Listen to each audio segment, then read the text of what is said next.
ایک دکاندار سے پوچھا گیا کہ کس طرح اس چھوٹی اور بند گلی میں اپنی روزی روٹی کما لیتے ہو؟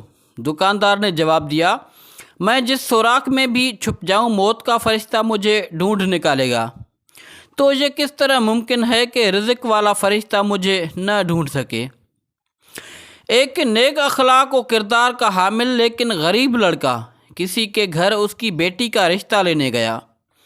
بیٹی کا باپ بولا، تم غریب ہو اور میری بیٹی غربت اور تکالیف کو برداشت کرنے کی سخت نہیں رکھتی، اس لیے میں تمہیں اپنی بیٹی کا رشتہ نہیں دے سکتا۔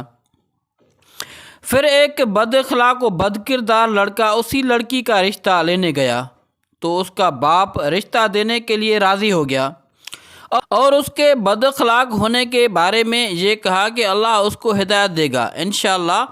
تو اس کی بیٹی نے کہا، بابا جان، کیا جو اللہ ہدایت دے سکتا ہے وہ رزق نہیں دے سکتا؟ یا ان دونوں خداؤں میں کوئی فرق ہے؟ حاتم تائی سے پوچھا گیا کہ تجھ سے زیادہ بھی کوئی سخی ہے؟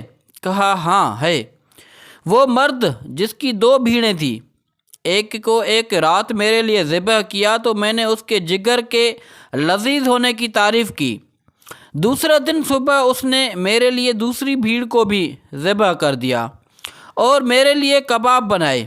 پوچھا گیا، تو نے اس کے ساتھ کیا کیا؟ کہا کہ میں نے اس کو 500 بھیڑیں دی۔ تو کہا کہ پھر آپ سے زیادہ سخی ہوئے؟ تو حاتم نے کہا، نہیں، اس کے پاس جو کچھ تھا اس نے مجھے دے دیا، جبکہ میں نے اپنے مال میں سے تھوڑا سا مال اس کو دیا۔